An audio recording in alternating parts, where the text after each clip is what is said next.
नमस्कार। आज मैंने अपनी चर्चा का विषय जैनेंद्र की कहानी पत्नी को बनाया है।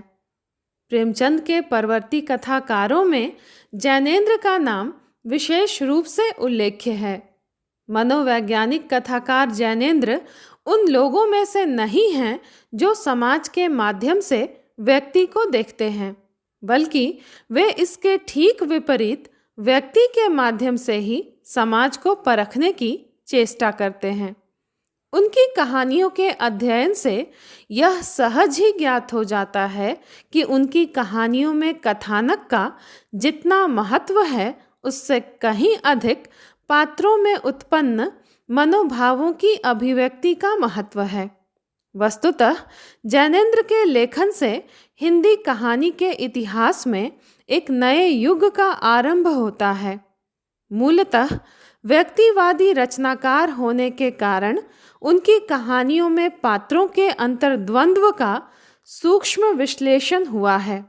उन्होंने समाज परिवार में कुंठित मानव की मनःस्थिति का बाह्य परिस्थितियों से संघर्ष दिखाया है। मनुष्य जब बौद्धिकता की ओर अग्रसर होता है तो उसकी मनःस्थिति अधिक जटिल होती जाती है और उसका कर्म क्षेत्र उसके अंतर जगत से संबद्ध हो जाता है। जैनेंद्र की जटिल मनोवैज्ञानिक धारणा की कहानियों का प्रमुख आधार स्त्री पुरुष का पारस्परिक संबंध है। बदलते समय के साथ इन संबंधों की ग्रंथि दिन प्रतिदिन मधुर और सुलझने की अपेक्षा और अधिक उलझती ही जा रही है। इसका कारण मनुष्य के अंतर जगत की द्वंद्वात्मक स्थितियां हैं। प्रस्तुत कहानी में पति पत्नी एक दूसरे की मनोभावनाओं को समझ पाने में असमर्थ हैं। पति कालिंदी चरण पढ़े लिखे राजनीतिज्ञ हैं। उनका व्यक्तित्व बौद्धिक है। भारत माता की स्वतंत्रता के लिए वे कटिबद्ध हैं। देश के उद्धार के लिए अपना सर्वस्व समर्पित करने में उन्हें किसी प्रकार का संकोच नहीं है।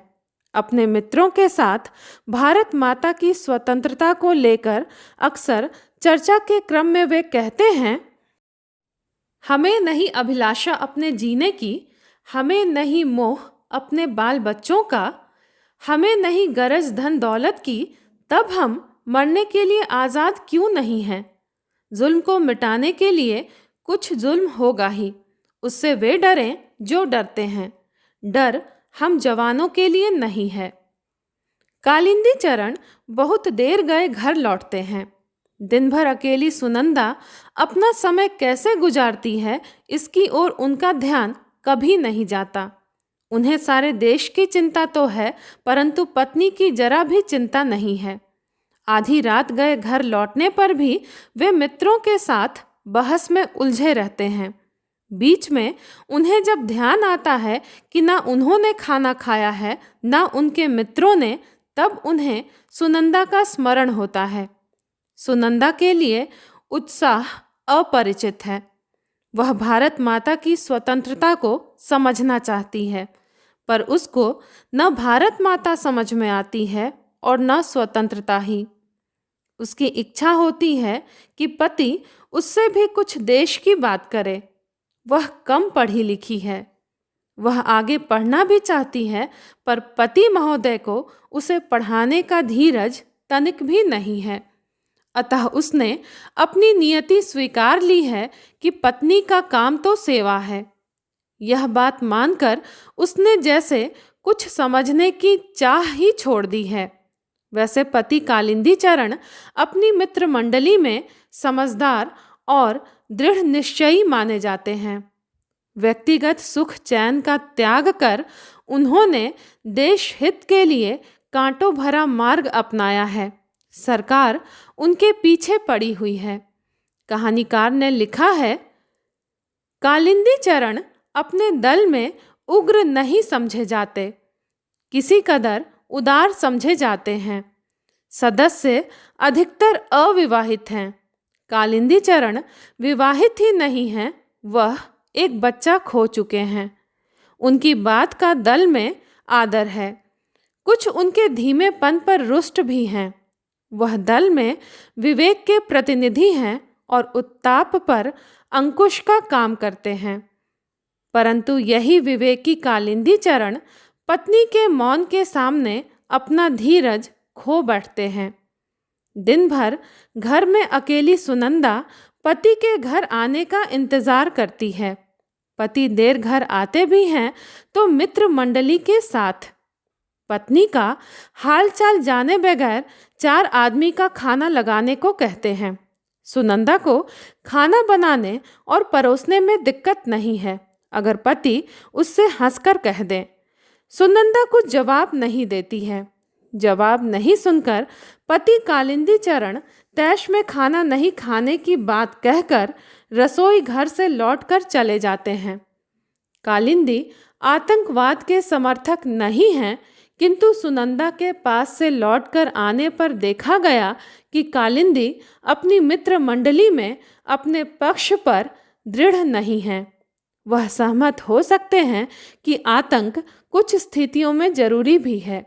साथ ही वे मित्रों से कहते हैं, उनकी तबीयत खराब है, इससे यहाँ तो खाना बना नहीं, बताओ क्या किया जाए, कहीं होटल चलें?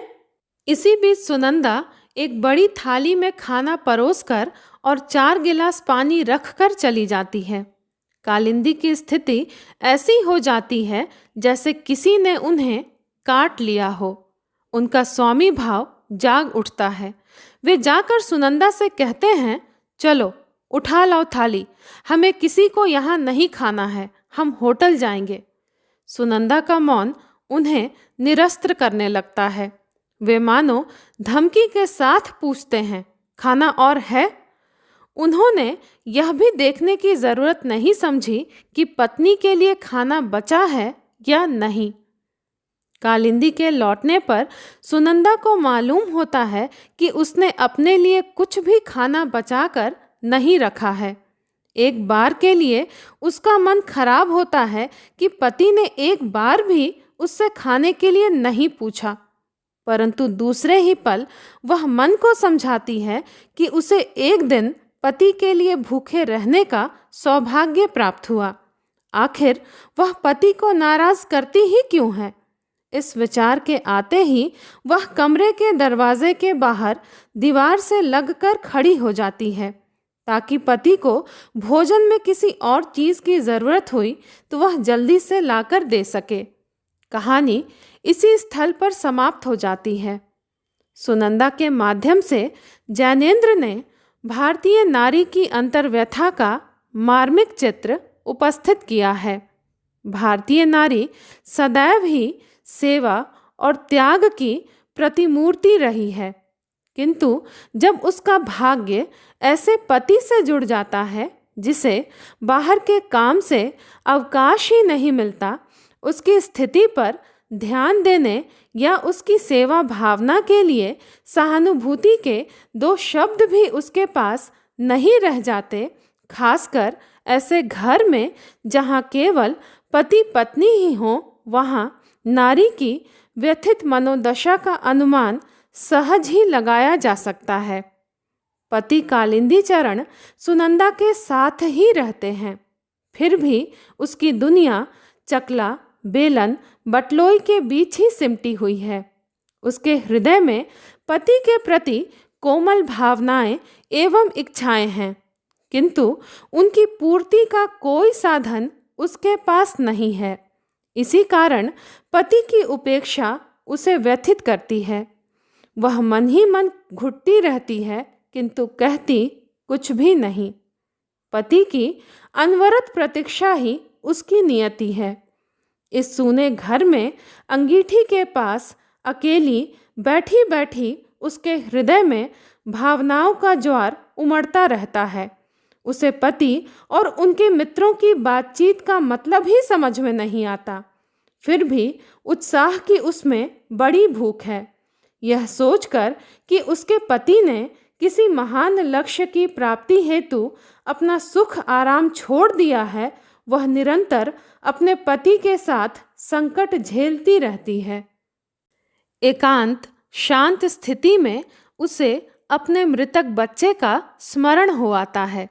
उसे लगता है कि पति की बेपरवाही के कारण ही उस बच्चे की मृत्यु हो गई।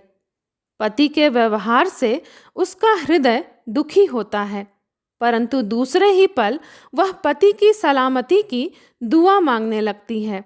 पति और उनके मित्रों के बीच सारा भोजन परोसकर उसका मन व्यथित भी होता है कि पति ने उसके खाने के विषय में पूछा तक नहीं। यद्यपि वह नहीं चाहती कि वह अपना खाना खा ले और उसके पति के मित्र भूखे रहें, किंतु अगर पति पूछ भी लेते तो उसका आत्मसम्मान इतने से ही संतुष्ट हो जाता। पर दूसरे ही पल उसकी ऐसी सोच के लिए उसका हृदय उसे धिक्कारता है।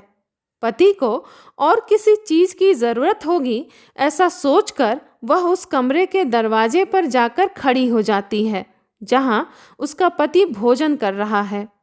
इस प्रकार सुनंदा के चरित्र के माध्यम से जैनेंद्र ने ऐसी नारी की मनःस्थिति का सजीव चित्र प्रस्तुत किया है जो व्यस्त पति द्वारा उपेक्षिता रहकर भी एकाकीपन की विवशता के बीच वेदनापूर्ण जीवन व्यतीत कर रही है।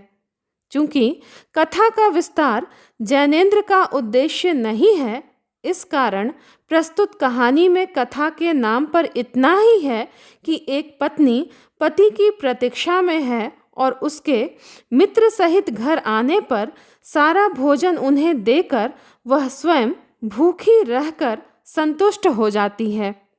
कहानीकार को सुनंदा की मनःस्थिति के चित्रण में पूरी सफलता प्राप्त हुई है। जैनेंद्र ने अपनी कहानियों में विशिष्ट मनोविश्लेषणात्मक शिल्प के प्रयोग द्वारा हिंदी कथा साहित्य को एक नई दिशा प्रदान की है। उनकी कहानियों में घटनाओं का अभाव रहता है, जबकि मनोवैज्ञानिक चित्रण की प्रधानता। वे मानव मन की जिन गुत्थियों का उद्घाटन करना चाहते हैं, उसमें घटना विशेष की कोई महत्वपूर्ण भूमिका नहीं होती। प्रस्तुत कहानी में भी घटनाएं अत्यंत ही गौण हैं। पत्नी के अंतर्मन के उद्घाटन की ही प्रमुखता है। पत्नी का आत्मनिषेध और त्याग पाठकों के हृदय को करुण रस में डुबो देता है। वस्तुतः यह कहानी पत्नी सुनंदा के गहन मौन की कहानी है। उसके अंतर्द्वंद्व और उसकी मनोव्यथा ने ही कहानी को वृहत आकार प्रदान किया है। कहानी पति पत्नी के समान अधिकारों और सामंजस्य की मांग पर टिकी हुई है। एक दूसरे के मनोवेगों को समझने में ही दाम्पत्य जीवन की सफलता है। धन्यवाद।